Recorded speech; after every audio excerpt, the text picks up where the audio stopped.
Politik sangatlah dinamis, tak bisa diterka seperti hitam putih, semudah membaca garis tangan. Hal-hal yang selama ini dianggap sangat mustahil, semuanya masih serba mungkin, sebab fakta politiknya cukup banyak.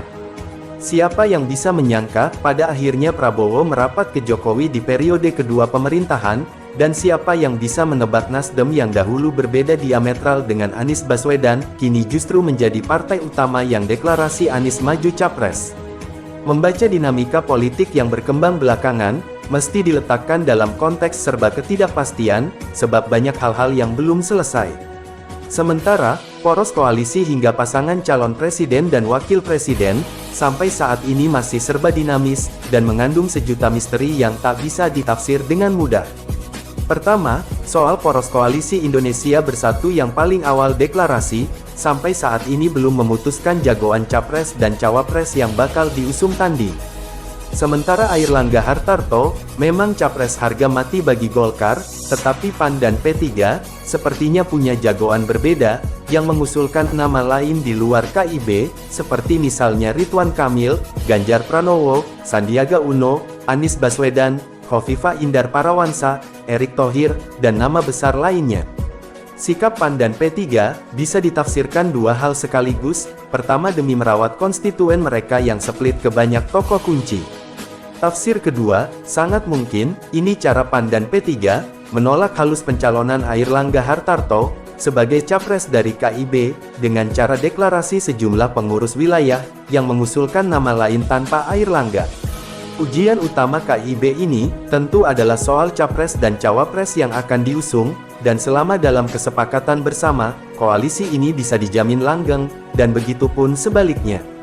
Kedua, koalisi dua partai, Gerindra dan PKB yang belum pernah berkoalisi ini secara definitif, mencapreskan Prabowo Subianto, namun tidak menjadikan Muhaimin Iskandar otomatis diumumkan sebagai pasangan Menhan, padahal, Muhaimin sejak lama berhasrat maju Pilpres. Alasan yang mungkin bisa diraba publik, tentu soal elektabilitas Cak Imin yang tak muncul signifikan di berbagai survei. Apakah PKB akan terus konsisten berkoalisi, andai Muhaimin tak dipilih sebagai cawapres Prabowo? Jawaban pastinya belum terlihat. Sementara, Prabowo sendiri membutuhkan pendamping, yang bisa menderek elektabilitas, bukan sebaliknya justru menjadi beban politik. Prabowo terlihat mencari pasangan yang bisa menutup celah, terutama di Jatim dan basis Nahdien. Dasar pilihan berkoalisi dengan PKB ini, tentu karena alasan di mana jarak pemilih PKB dengan pemilih Cak Imin cukup jauh. Setidaknya, jika melihat data survei yang jomplang, pemilih PKB hanya berada di kisaran-kisaran 9,69%, sementara elektabilitas Cak Imin masih sangat jauh di bawah 1%.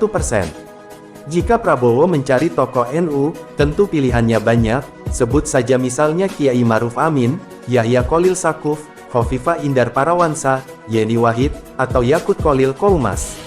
Ketiga, poros koalisi perubahan. Koalisi ini cenderung penuh gegap gempita, terdiri dari Nasdem, Demokrat, PKS, dan tentu saja faktornya, sosok Anies Baswedan, yang dinilai antitesis Jokowi, yang menjadi tumpuan kelompok oposan anti kekuasaan. Yang menjadi soal pada koalisi ini, Demokrat dan PKS, berebut wakil Anies, yang tentu saja bukan perkara mudah. Jika salah satu partai kecewa, koalisi ini juga bisa bubar jalan. Dari itu, sangat rasional, jika PKS dan Demokrat ngotot berebut mendampingi Anies, sebab kedua partai ini berharap efek ekor jas. Tetapi, Demokrat dan PKS layak khawatir, karena pemilih Anies yang selama ini ke PKS, perlahan bermigrasi ke Nasdem, termasuk pemilih Demokrat, di mana sebagian ada yang hijrah ke Nasdem, yang masih relatif tertolong sosok AHY sebagai jangkar peredam pemilih Demokrat, tidak pindah ke Nasdem, yang berbeda ceritanya dengan PKS, yang potensial bedol desa. Keempat, soal PDIP. Tak kalah rumitnya dengan poros lain, partai penguasa ini yang terlihat terjebak dilema konflik internal, antara Puan Maharani dan Ganjar Pranowo. Meski menjadi satu-satunya partai yang bisa mengusung capres dan cawapres sendiri, namun soal capres bukanlah perkara gampang, mengingat PDIP ingin menang hat-trick. Dari angka statistik survei, Ganjar memang lebih diunggulkan.